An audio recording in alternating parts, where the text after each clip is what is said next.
think just putting confidence in everybody, making sure everybody is confident in each other, and the receivers are confident in me to put the ball where it needs to be, and the running back, or I'm confident in the running back to go get the first down on 3rd and 2, and the offensive line to pick up a blitz on 3rd and 8. You know what I mean? So I think it's just confidence and trust amongst our offensive guys right now. I'm sure your height has probably been mentioned against you throughout your whole life. I know specifically the last few years. How do you go? I would say compensate for that, but how do you out on the field? How do you make it work for you? Because sometimes it's a challenge to be 5'10" quarterback. Yeah, I would say I have to be a really good pre-snap. So I got to know and understand what the defense is doing before I snap the ball. Because once stuff starts moving and the line starts to get that in me a little bit, it's a little harder for me to see what's moving and going on back there. But I mean, I've got a good grasp on things. I've been doing it for the last 8 years of my life, so it's like not too much of a difference. I know you've got your uncle who's a quarterback. Yeah. Actually, we went to the same school. Oh wow, very cool. Yeah. Have you taken anything away from him? Because he coached at a high level too. Yeah. So he's really helped me. He helped me through high school with the recruiting part, and then when I entered the transfer portal, he was a big help. But also just his understanding of how players develop and how you can be in different situations and continue to grow. And he really gave me a lot of good information. So you say it's even between you and Hank. What has happened to make you say this? Yeah, I mean, we're splitting reps. Yeah. We don't talk. I mean, it's not like KF's going to come out and say something, by the end of spring or anything like that. They made it very clear that it's going to go into camp. So, I mean, we're cheering each other on. We have each other's backs, and we're helping each other as much as we can. We split every rep at practice. How do you take that mentality of being confident, but yet not putting too much pressure on yourself because you don't want to have like a bad day and all of a sudden, man, I'm behind. Well, I mean, I think it's just stuff like that's going to happen. I mean, you're going to throw an interception. It's the game of football. So it's like the ability to bounce back and have confidence in yourself to just, Coach Lester always says, like, fail and move on fast. Just fail fast, move on, and that's kind of how I've gone about it. If I throw an interception, moving on, fail fast, move on.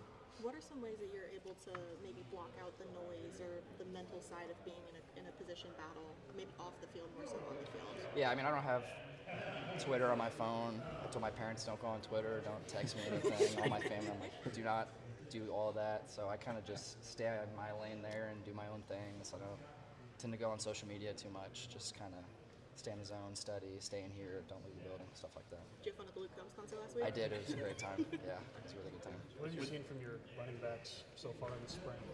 Yeah, I've seen a lot of good things, especially with their hands and catching the ball out of the backfield, which is really nice to see. And LJ's been great, and Kamari and Nate are excelling, and they're twitchy, fast dudes. When we chatted with the wide receivers, they said that even when you move, you're looking to throw the ball. But last year, you ran your one touchdown in, and it was a design pass. So I guess how did it end up that you art that one in? And to be honest with you, I don't really know. I kind of blacked out in the moment, and I was just like getting the end zone.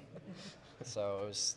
I know I could have dumped it to Bert there, but I figured I'd take it in myself. And then what was that feeling to run that first? It was awesome. And Kinnick, I mean, there's no better feeling. With I know you got here in June, but DJ Venami, I think, started fifth or sixth string tight end into camp. Then obviously now he's probably being talked about as one of the best tight ends in the Big Ten of college football. How did you see him sort of take those limited opportunities in camp, and when did you know that his game was taking the next level, and how's your chemistry with them? Yeah, you could kind of see it. Like I said, I mean, I got here late in camp, so I was still trying to figure out who everybody was. Sure. But, from the moment I got here, you could say that guy was a dude. And he just continued to build on it every day, and he continues to do that. I mean, he's just he can do everything. He can block, he can run block, he can pass block, he can run routes at slot, he can run tight end routes. There's not a whole lot that he can't do, and he's fun to watch, and he's fun to throw to. He's one of my best friends here. I mean, we get food all the time. We play a lot of golf together, so we have a great connection. With a guy, Scott asked you about your height earlier. It seems like a guy with your kind of resume in high school would have his pick of whatever school in the country he wanted to go to.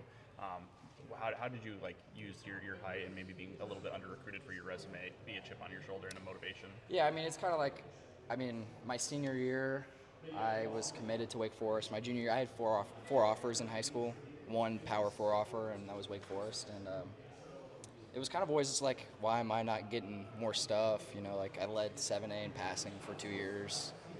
And I kind of, once I committed my junior year, I accepted. I'm like, this is just who I am, and I'm going to go play at Wake Forest. And it's always been in the back of my mind, but it's not something that I'm constantly thinking about, if that makes sense. And then when Coach Ruggiero leaves, what keeps you at Iowa, even though he was the guy that recruited you to Wake Forest? Yeah, when Coach Ruggiero kind of got the foot in the door for me at Iowa, but it was Coach Lesser and Coach Ferentz that really sold it for me. Was it tough to?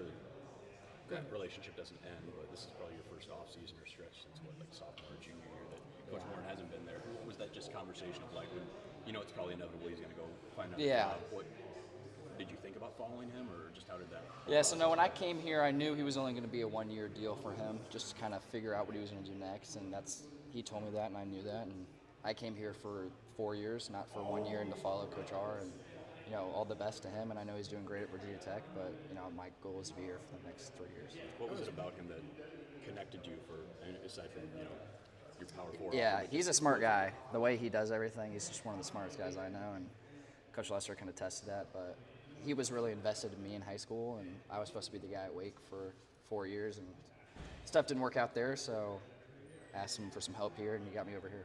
With how late you got here last year, how much of this past season has spent, almost for lack of a better word, catching up and feeling confident and everything? Yeah, I would say like all of camp and probably all the way to week 6 was like just figuring out what was going on and just learning all the different terminologies and motions and shifts and all the different things. It was a lot, but I mean, this is my 3rd college football offense, so I got kind of good at picking up on certain things and how to like make things stick in my head. So it wasn't too bad, but it definitely did take some time. What works for you in terms of learning? Is it repetition? Do you use I gotta Quizlet, see it on the field. Okay. I'm like I gotta be in there and I gotta see the plays happen and rep it. That's kind of how I am. In what ways has this defense tested you? Yeah, so Zach Lepner, for some odd reason, knows all of our plays before we run them. So it's kind of hard to do some things when he's on there, but the defense is really starting to test us with blitzes and 3rd downs and things like that. But we've got great receivers out there, and they've been making great plays for us. Who's been the primary center for you? It's been between Peep and Mike, so they've been switching, but they've had some issues or some stuff going on. I don't know what's going on with them, but we've got good guys in there doing good things. How does Billy change the room now that he's the quarterback's coach? Yeah, I would say he's very vocal in coaching, because Coach Lester's going to do a whole lot of things with the offense at practice and things like that. So when Billy's around, it's great to have him to critique us and coach us on our footwork or ball speeds and stuff like that. So it's just another coach on the field helping us out. When you talk about fundamentals, what do you focus on when you get to the fundamental period? What is something you want to do better physically?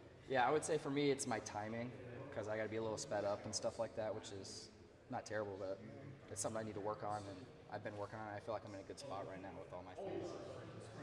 What you learn sitting under Mark last year, and what are you learning from Hank as he's getting a rep and you're not? Yeah, I would say learning from Mark was just like learning about like the resilience of being a quarterback and the ups and downs and how to manage things like that and how to handle the big stage and the big games and things like that, which was really nice. And then me and Hank I watch Hank go to practice, and when he's getting reps, I'm watching him and I'm putting myself in those shoes and seeing what happens and kind of just learning from what he does, good or bad, whatever comes first. Hank had kind of a similar answer as to what he was trying to learn from you when you were out there, and then he also mentioned that your mobility and how you can move and get the ball out while you're moving. I guess, how does one develop that skill? Is that just something you did a lot in high school, a lot in middle school? Like, how did you get that? I guess I didn't run a whole lot in high school, so every time I got out of the pocket, I was always looking to make a throw.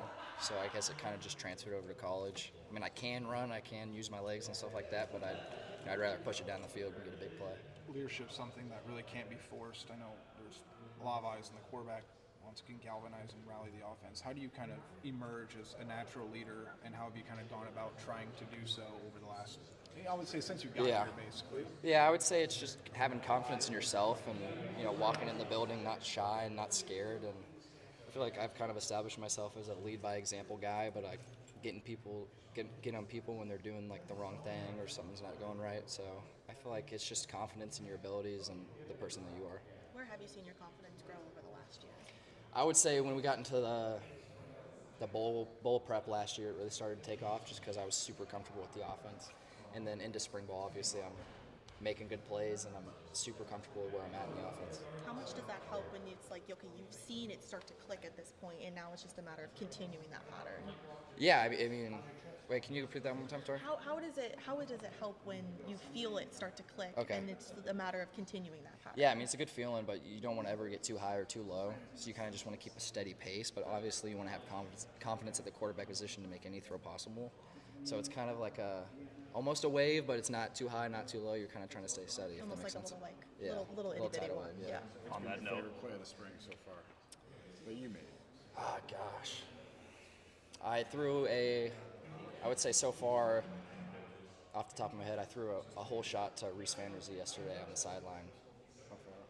It was probably like 35 yards. That was probably my favorite play so far. last year, Yeah.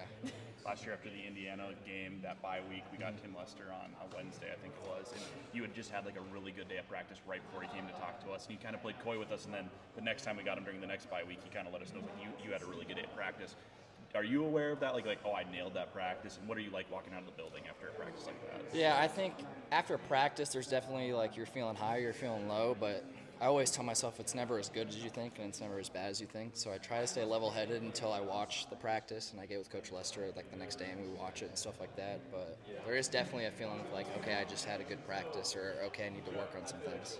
I asked you about your first touchdown ever, and how gratifying was that given the doubt that you'd faced, the adversity you'd faced already in your career? Yeah, that was big for me because, I mean, I went through a lot of ups and downs since last January, and to be in the position to play against Minnesota was just huge for me, and it meant a lot. It was very special.